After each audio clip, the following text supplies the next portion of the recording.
ભગવાન કી આંબો અખંડ ભુવન થી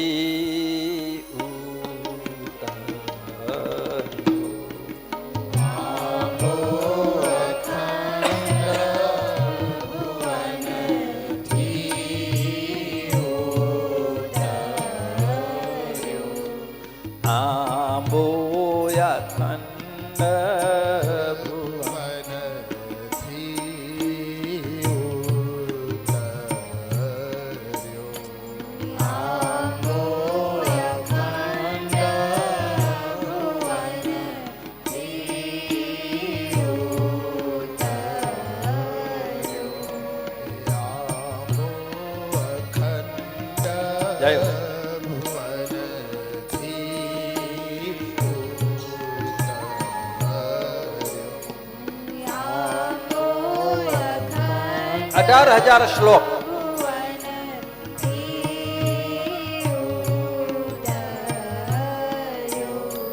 રજ ભૂમિમાં બાનો વાસ સખી રે આંબો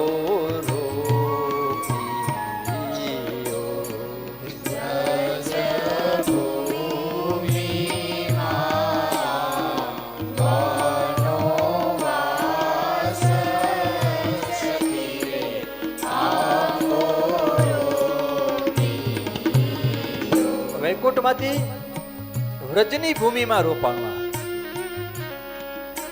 અને એ આંબામાં આમ તો થડ હોય તો આના કેટલા થડ થયા? દ્વાદશ સ્કંધ આંબાના થડ થયા.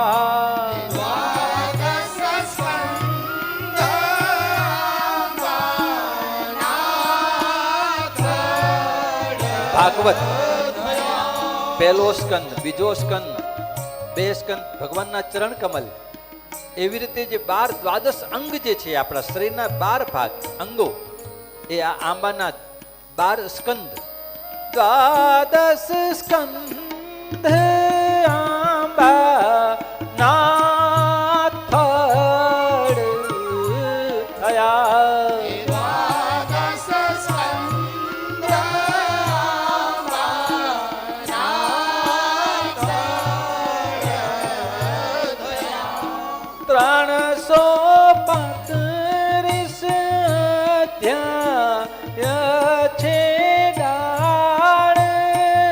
સખી રે આંબો રોપિયો.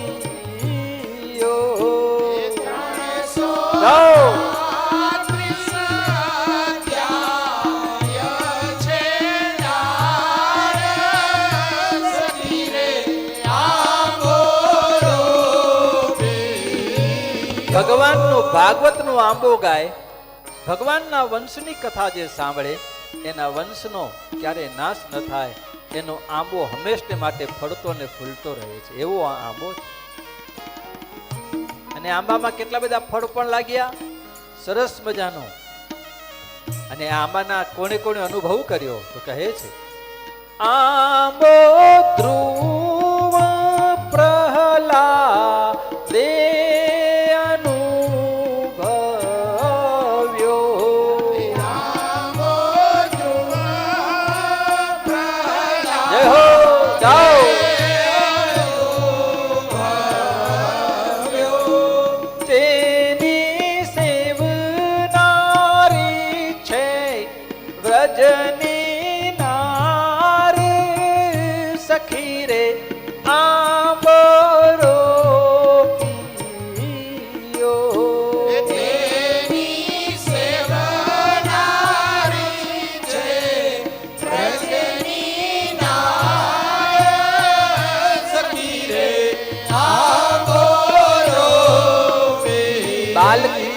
પ્રગટ થયા વ્રજની અંદર અને બધી ગોપીઓએ પોતાના પ્રેમના જળથી સિંચી સિંચીને આંબો મોટો કર્યો, કનૈયાને મોટો.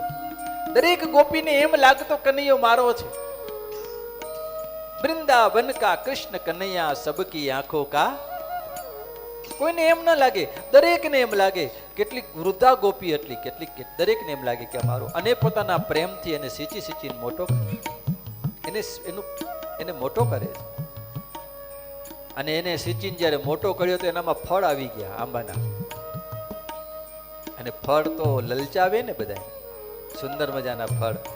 કેસર કેરી આવે ને, ગમે તેટલું ડાયાબિટીસ હોય ને તો કે કંઈ વાંધો નહીં, ખાઈ લ્યો, જે થવાનું છે થશે. માણસનું મન તો એક વખત ખલચાવે. એવી રીતે આ તો ભાગવત રૂપી આંબો. અને એમાં ભગવાન સુખદેવજી ફરતા ફરતા વ્રજમાં આવ્યા અને જોયો કે ઓ સુંદર મજાનું ફળ લાગ્યું આંબાનું, ભાગવત રૂપી. સુખદેવજીએ શું કર્યું? તે ફળ સુખદેવજી વેળીને લાઈ ગયા.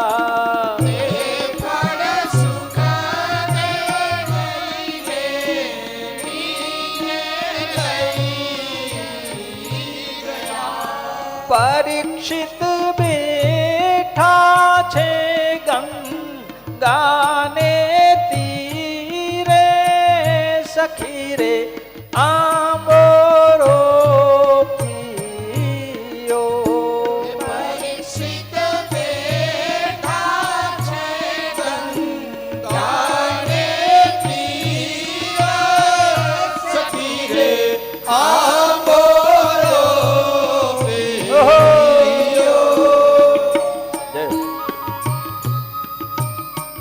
ભગવાન વ્યાસના રણ વિચારે, આ આંબો હું કોને આપું? દરેકનું મનન કરે, ચિંતન કરે.